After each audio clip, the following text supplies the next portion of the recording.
Hello friends, welcome to the Singh farming YouTube channel.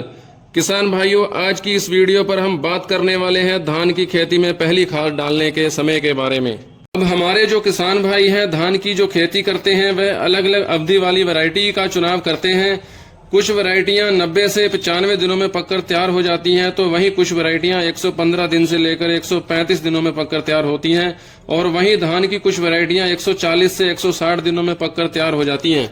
किसान भाइयों, अब ऐसी सिचुएशन पर वैरायटी का जो समय है उसके हिसाब से भी फर्टिगेशन का जो अंतराल है वह हमको अलग अलग रखना पड़ता है। लेकिन जो पहली खाद है आपको धान में कौन सी देनी चाहिए, किन खादों को आप आपस में मिक्स कर सकते हैं तथा किन खादों को भूलकर भी मिक्स ना करें, और यदि आप खादों को आपस में मिक्स कर लेते हैं तो आपको उसके रिजल्ट अच्छे नहीं मिलने वाले हैं। तो धान की फसल पर पौध रोपाई करने के बाद कितने दिनों में आपको पहली खाद देनी चाहिए और उस खाद में आपको कौन कौन सी खादों को मिक्स करना है और क्यों मिक्स करना है, इन सभी की जानकारी प्राप्त करने के लिए आप लोग वीडियो को अंत तक जरूर देखें।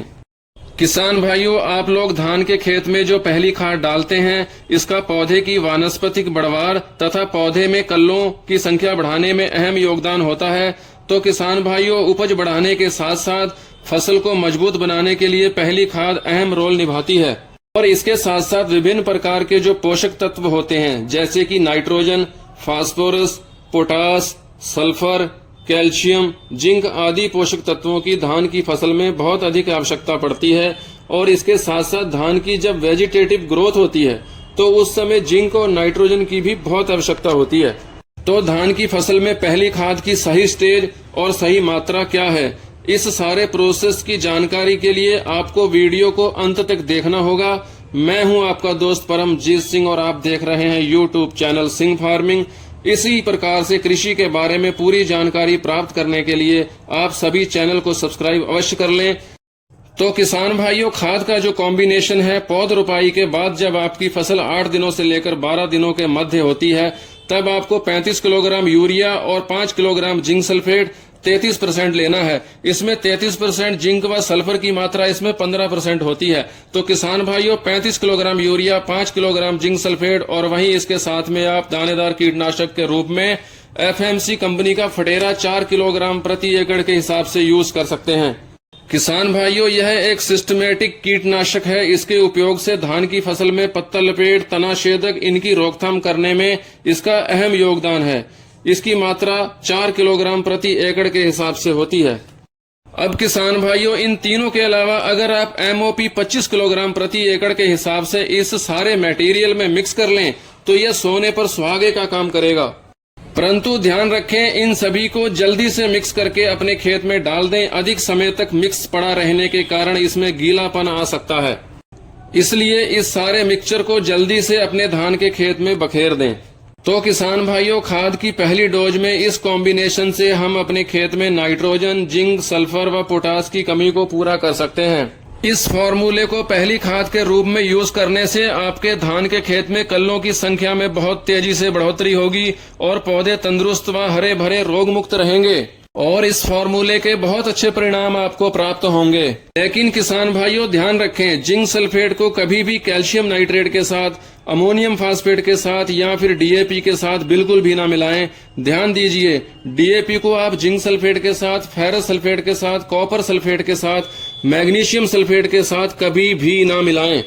और आप DAP को, जिंक को, यूरिया को, MOP को, इन सभी को भी आप एक साथ मिलाकर धान की फसल पर प्रयोग ना करें। जिंक को आप फास्फोरस के साथ भी ना मिलाएं। बाकी बेहतरीन रिजल्ट प्राप्त करने के लिए धान की फसल पर यूरिया, जिंक सल्फेट और आप MOP को मिक्स करके पहली खाद के रूप में दे सकते हैं।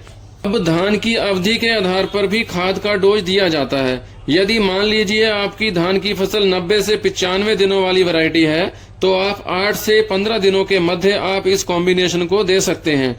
और यदि आपके धान की वैरायटी 115 से 125 दिनों वाली वैरायटी है तो आप 8 दिनों से लेकर 17 दिनों के मध्य इस डोज को दे सकते हैं।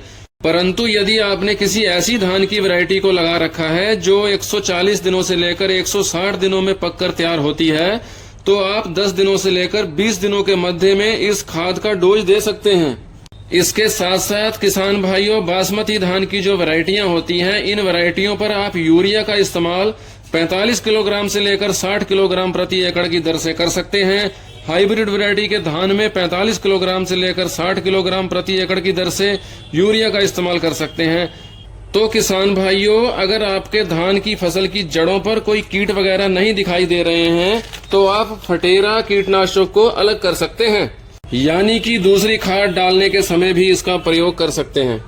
तो किसान भाइयों, आज की इस वीडियो में हमने आपको पहली खाद के रूप में जबरदस्त कॉम्बिनेशन को बताया। यदि आपने इस वीडियो को अंत तक देखा है, वीडियो को पसंद किया है, तो वीडियो को आप लाइक कर सकते हैं, चैनल को आप सब्सक्राइब कर सकते हैं और इस वीडियो को आप ज्यादा से ज्यादा किसान भाइयों तक आप इस वीडियो को शेयर भी अवश्य करें।